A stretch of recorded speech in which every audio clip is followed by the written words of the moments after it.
Well, it looks like our time is up. I thank you for making the time to go through it to the end with me. Like, share, and subscribe, please, and thank you.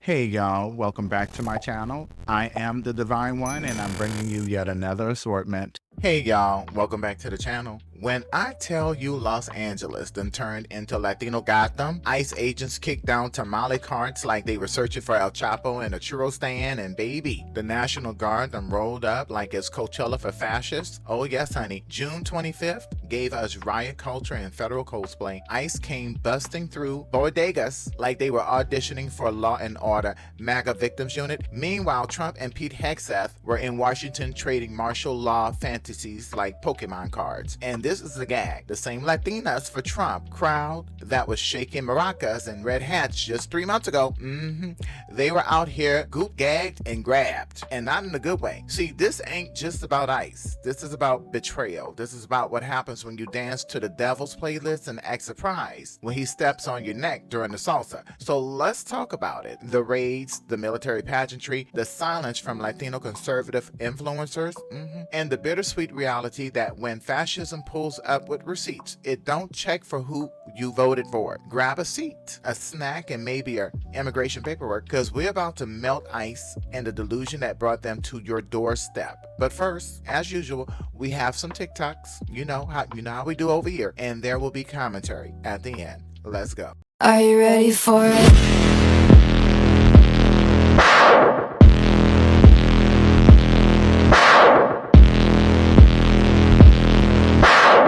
You are not welcome here.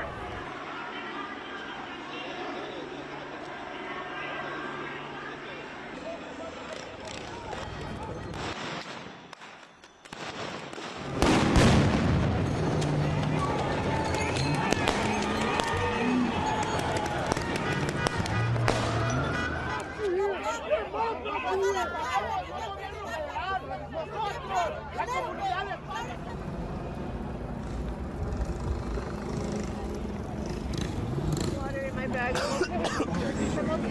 These guys.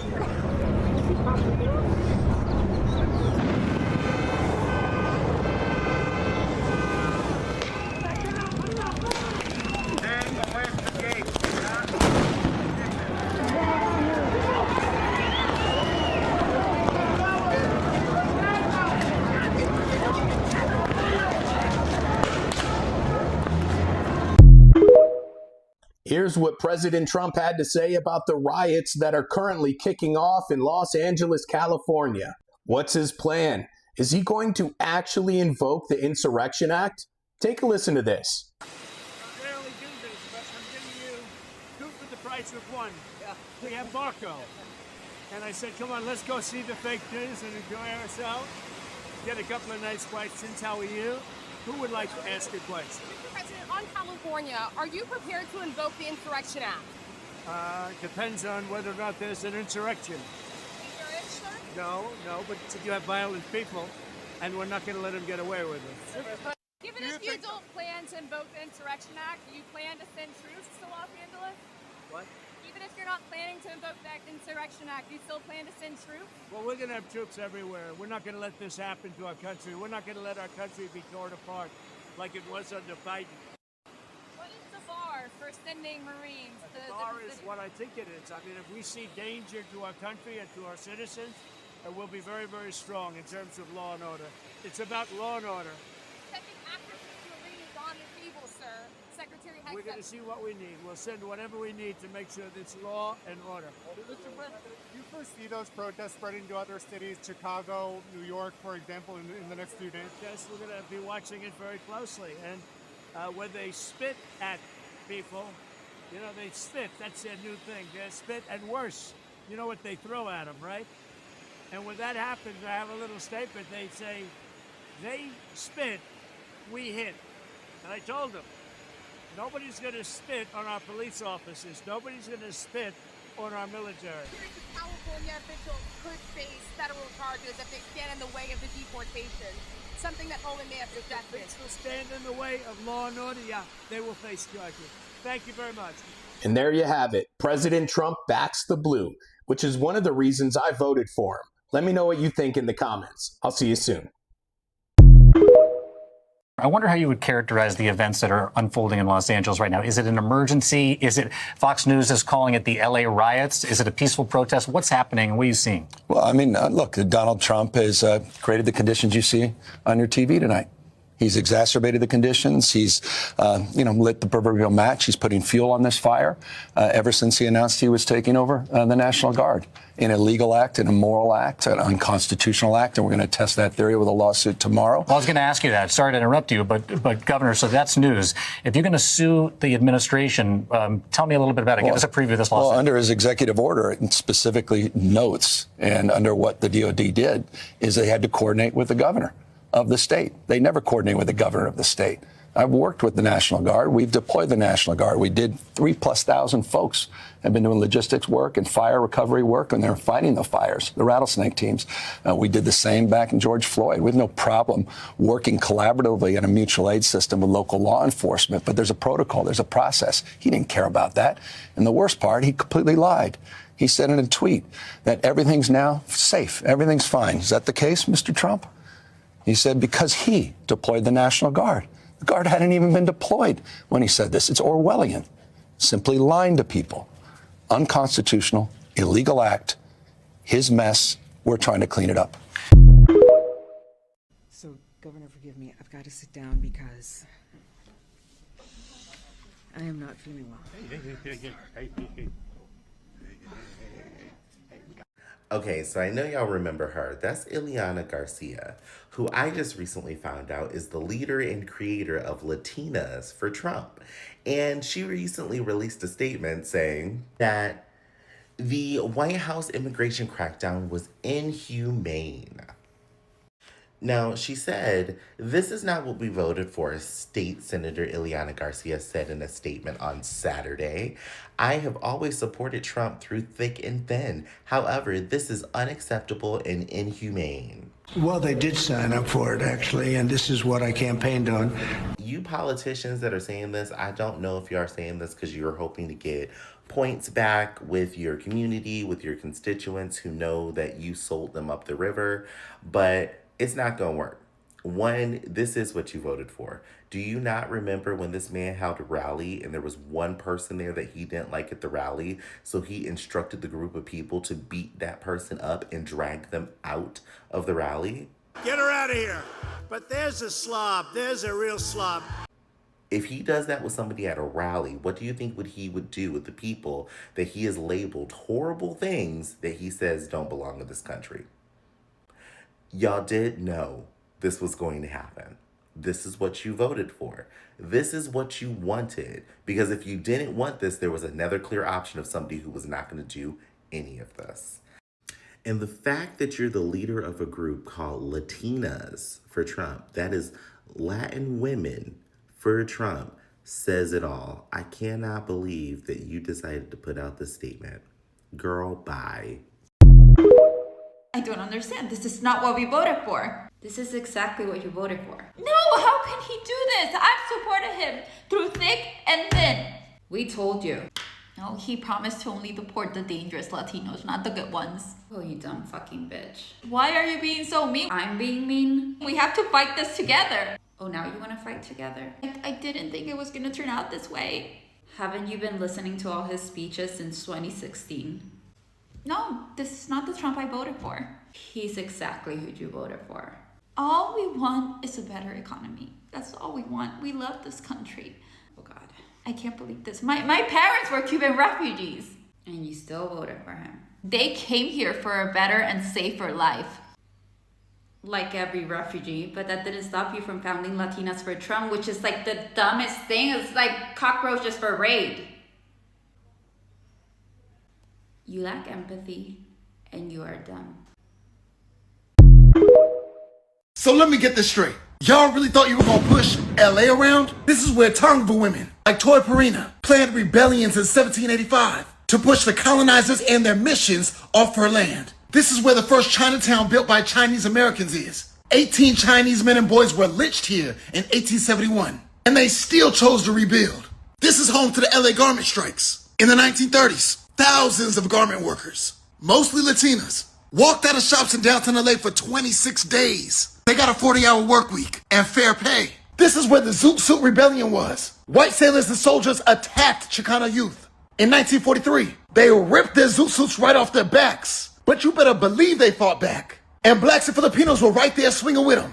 This is where the Watts Rebellion raged for 6 days. Since police want to harass black folk, in 1965, we caused $40 million in damage to the neighborhood and built Ujima Village, Martin Luther King Jr. Hospital, Charles Drew University, all in its ashes. They sent down 14,000 National Guard troops for that. This ain't our first rodeo. This is LA, home to one of the Black Panther Party's most active chapters. They created the first SWAT team in America to raid their office. They killed chapter leaders at UCLA. They didn't stop organizing. Many of them went underground. This is where the East LA walkouts happened. In 1968, thousands of students walked out of class for Chicano representation in education. Black studies started at San Francisco State in 68. But Chicano studies started at Cal State LA in 69. This is LA, where the American Indian Movement, AIM, occupied the Bureau of Indian Affairs in downtown. 1972, they demanded sovereignty and forced treaties, their land back. Baby, this is LA, when the feds cut funding to AIDS programs. The queer community not only stepped in to take care of each other, they took direct action. Act Up, the AIDS Coalition to Unleash Power, stormed the Federal Drug Administration's LA office. Cause why is the FDA gonna keep delaying approvals for AIDS drugs while all these people out here dying? They shut down Wilshire Boulevard to protest healthcare inaccessibility. They held die-ins and mass protests at Catholic churches, the CDC, and pharmaceutical giants. I mean, this is really LA. We've always been too much for the world. We have never backed out of a fight. The LA riots didn't happen for our health. It happened for our freedom. It's true we might not always get along, but we know how to protect one another. This is LA. Target and punish those who disagree with him or refuse to bend to his will. He calls these Americans the enemy within and says that he would use the American military to go after American citizens. Journalists whose stories he doesn't like. Nonpartisan election officials who refuse to cheat by finding a few extra votes for him. Judges who insist on following the law instead of following him.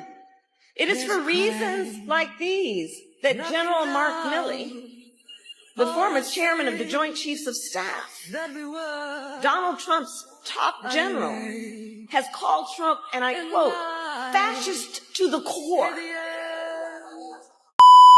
It started like any surreal action movie. A pre-dawn ICE raid on June 6, 2025 in downtown Los Angeles. Federal ICE agents stormed immigrant-owned businesses in Westlake Fashion District and even the Home Depot in Paramount, hauling off dozens of workers. But instead of the usual plan B, Los Angeles delivered an explosive counterpunch. Yes, they did. Angered residents and activists hurled chunks of concrete, bricks, and even Molotov cocktails at the authorities. Child. Police and ICE responded with a shower of flashbang grenades, pepper spray, and tear gas, their version of social distancing. By late Friday night, city cops declared an unlawful assembly after protesters lobbed concrete and tactical alert orders were flashing on every cop radio in the city. By Saturday, the fury spread. Protests ignited in Paramount, outside the very Home Depot, Compton, and by the Federal Detention Center downtown. Sidebar.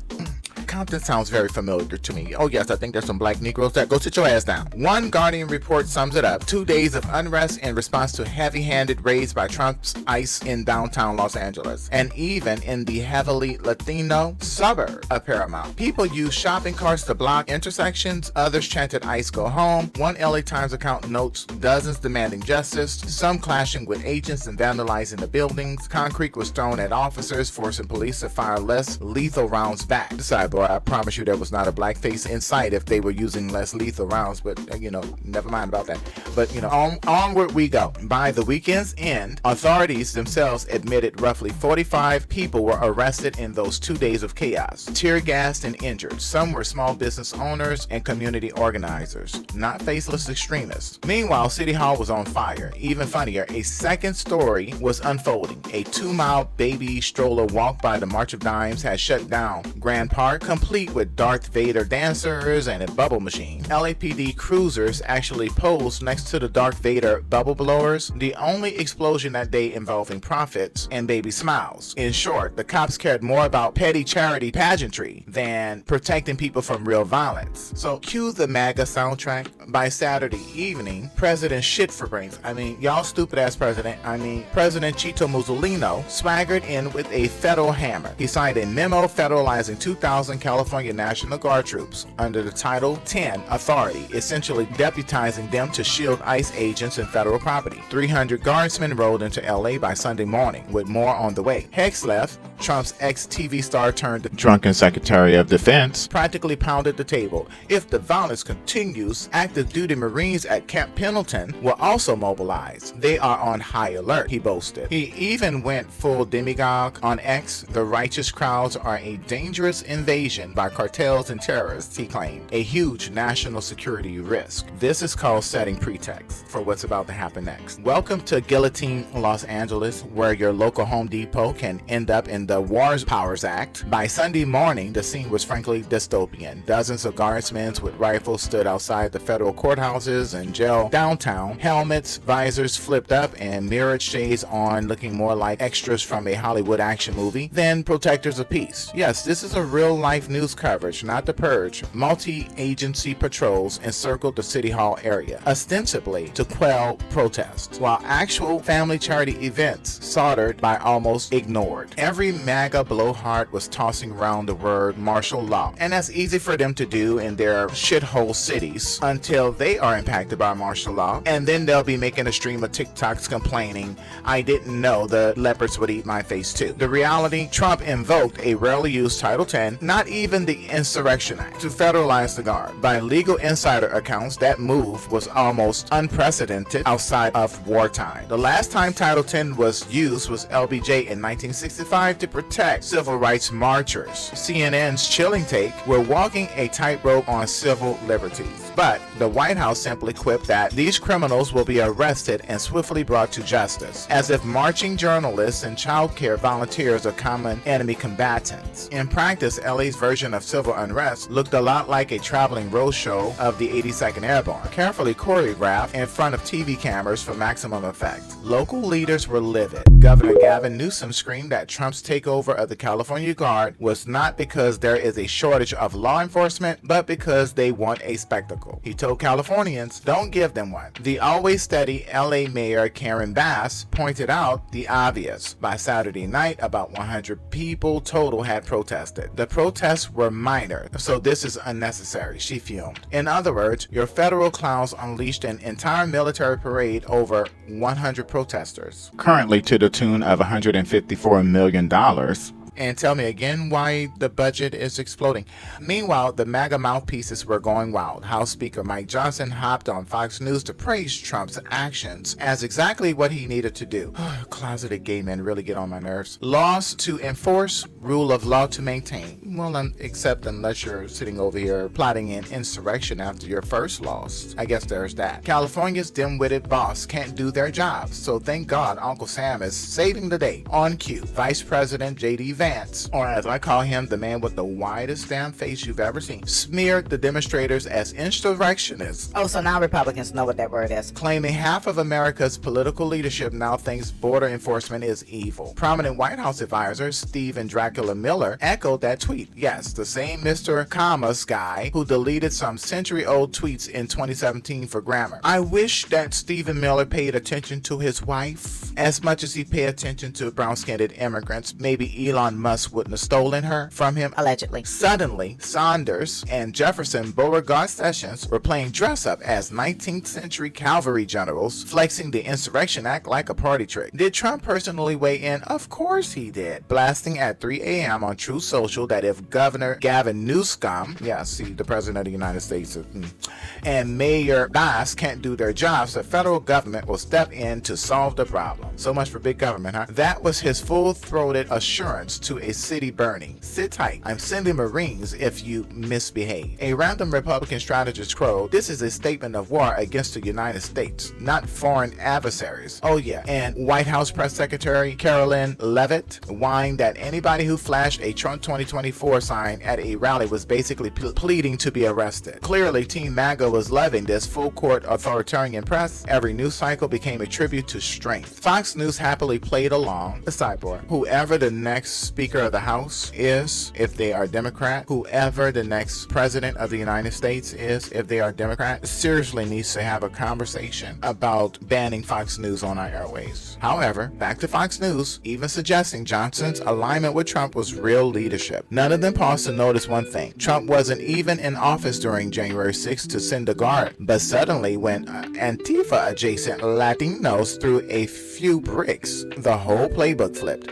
It's so transparent you could tape it to the wall. Their followers are fine to riot for him, but God help anyone who dares protest against his sacred immigration policies. But since everybody's throwing around these terms like martial law, let's get into it. Martial law is a nebulous drama queen. Not some neatly codified statute, but the sweeping idea that in an emergency, the military replaces civilian government. In U.S. history, it's meant suspending normal civil authority, often vaguely defined, so generals can call the shots. As the Brennan Center notes, martial law usually refers to a power that, in an emergency, allows the military to take the place of the civilian government. Crucially, no federal law actually defines martial law. It's a hair-on-fire concept rather than a checklist of box ticking. In practice, invoking martial law would mean shuttering courts, suspending rights, and turning cities into military zones. By contrast, 10 U.S.C. 12406 is a very specific statutory tool, part of the Insurrection Act framework that lets the president federalize a state's National Guard for a limited mission. It doesn't suspend the Constitution or replace the courts. It merely moves Guard units from the governor's command into federal Title 10 service to enforce federal law, suppress rebellion, or repel invasion. In short, martial law equals generals in gleeful chaos, whereas U.S. 12406 equals an emergency lever that temporarily overrides a governor when allegedly needed to enforce federal law. So martial law, the concept, broad, undefined, crisis power, where military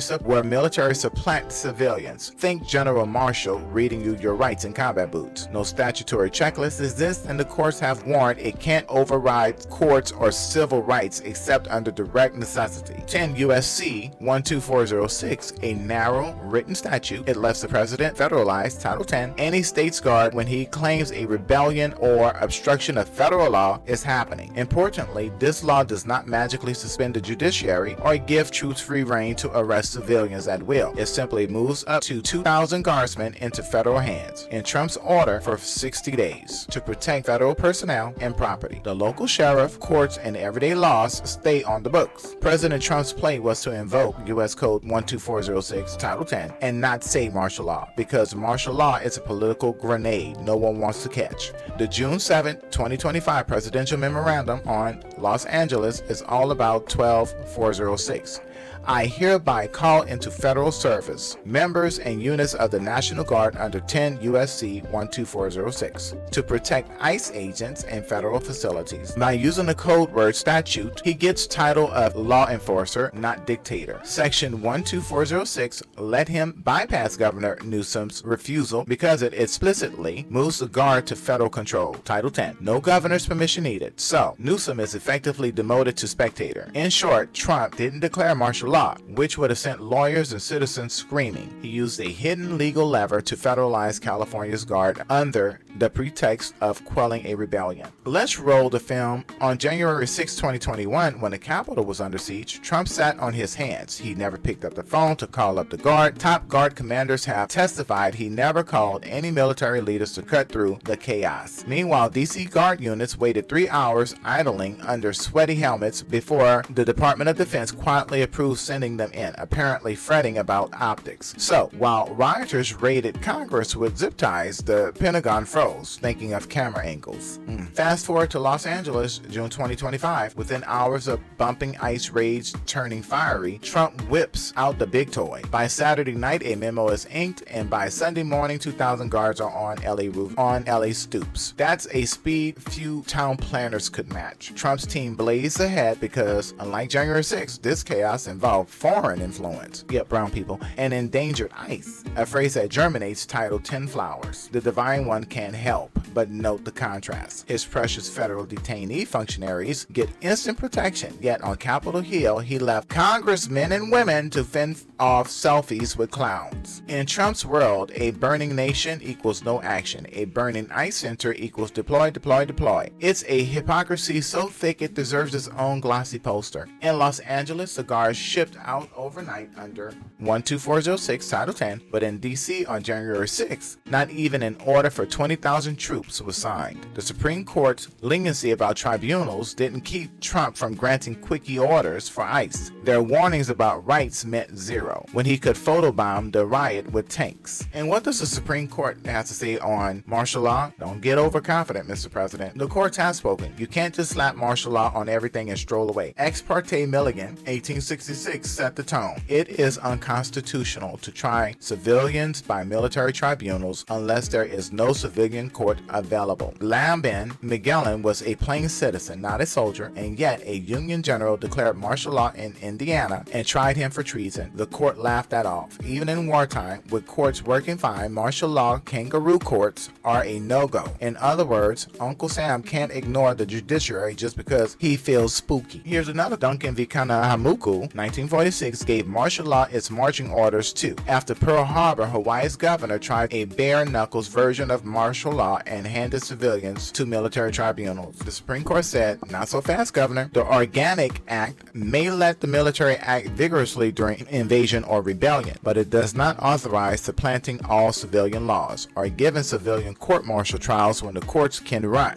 SCOTUS explicitly held that martial law in a U.S. territory isn't a blank check to dodge the Constitution once hostilities cease. In plain English, once the beaches are secure and judges are available, civilians go to civilian court. No exceptions for convenience. For good measure, the court has also warned elsewhere that fundamental rights stay even under emergency powers. The Hamdi and Bumendine case reaffirmed due process even for enemy combatants, and posse comitatus limits will be a looming shadow if military tries civilian law enforcement. The upshot, the judiciary's top line is that the military cannot be an end run around our rights. So, any scheme resembling martial law should raise serious alarms and eyebrow quotes for the Emperor-in-Chief. On the National Guard itself, in Perpich v. Department of Defense 1990 is the most on-point case about feds versus governors. In Perpich, the Supreme Court ruled unanimously that Congress can send the Guard to federal duty for training over a governor's veto. In other words, when called into federal service, a Guard unit becomes the feds and the governor's authority shrinks. That means once Trump's federalized California's Guard under Title 10, Newsome legally can't order them home. The feds outrank him on those troops. Of course, Perpich dealt with overseas training, but its reasoning, federal supremacy in military affairs applies. So legally, the Guard's removal from Newsome's chain of command is no accident. It's exactly what Perpich allows Congress and the president to do.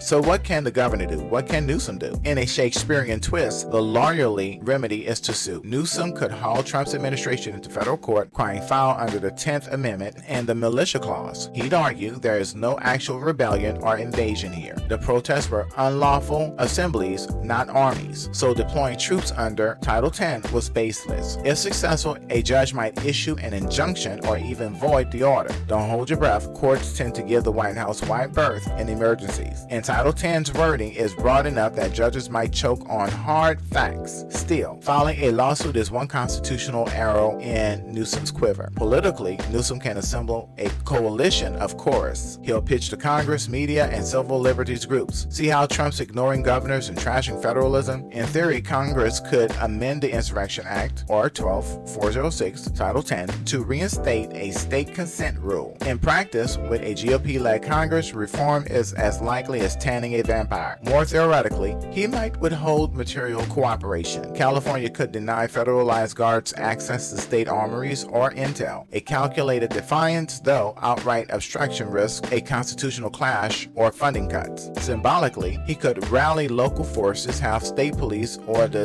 California State Military Reserve stand ready on the sidelines with "We serve the people, not the Ponzi memo" posters. In short, Newsom's plan might look like this: file suit against Trump, invoke the 10th Amendment, and question whether 12406 conditions were actually met. Here's a caveat: the courts have often upheld big egos with little oversight, as January 6 proved. He could also lobby Congress and the court of public opinion, even if Capitol Hill looks docile. Airing the outrage in hearings on TV town halls can embarrass the feds and create political pressure. He can also refuse or complicate federal orders. Short of ordering armed resistance, Newsome might delay things, demand paperwork, limit local transport, or otherwise make the deployment logistically tricky. Think a bureaucratic tangle. You want troop trucks? To sign on that dotted line first. He can seek alliances, coordinate with other governors, although Republicans just said they're cool with disobeying states under the 10th, or enlist the ACLU-style groups to bring civil rights suits for anyone arrested by the Federalized Guard. And the thing he needs to do the most is prepare for theatrics. Donald Trump is a big drama queen, okay? All that man needs is a better wig and better makeup, and he could be drag queen of the year. He could, of course, Newsome, keep issuing fiery press releases. He's fully aware of the holy shit cannons he's firing. Adam Schiff even warned this is the kind of provocation Trump dreams of for imposing martial law. Nothing here is easy or guaranteed. The Supreme Court's logic tilts toward federal power in military matters, meaning Newsome may have to rely on politics as much as law. I predict a spectacle. Newsome will ring every alarm bell and brandish every principle, but he's essentially appealing to a judicial system that historically sits on its hands at national security alarms. We can only hope that the red-hot glare of public scrutiny and a drag queen sass bomb in every town square is enough to check this assault on state sovereignty. And this is where the bitterest irony blooms. Imagine proudly donating to Trump, wearing a Maga hat, pumping that fist for border walls, and then waking up to find the very border police are policing at your front door. Latina and Latinos, Maga influencers, and the Latinas for Trump crowd have some choice words on social media. PolitiFact and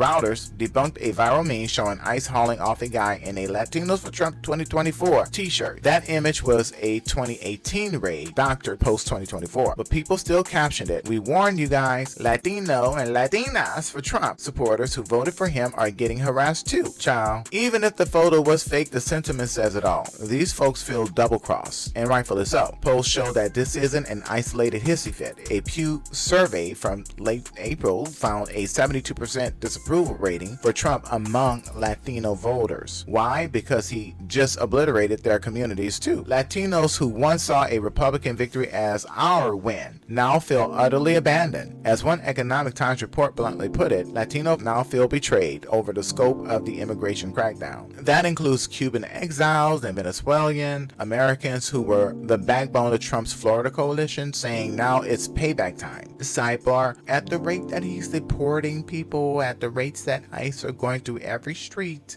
the only payback you'll be doing is in your country of origin, okay? Because I don't think a lot of Latinos are going to last here to the next election. But I digress. Meanwhile, community leaders outside the MAGA bubble try to explain the obvious. Eventually, fancy words like law and order mean people, and those people include you. House Minority Leader Hakeem Jeffries slammed the arrest of David Horta, an LA Labor Union president and lifelong Latino activist, calling it a violent assault and demanding his immediate release. Horta had been shot by police stun grenades and then hauled off by ICE after filming a protest. Totally legal behavior. Even Democratic Congress members shouted, "This is the United States of America, and we will not be intimidated by a wannabe dictator," over this incident. The Democrats are nothing unless they're giving some spicy slogans, but no action.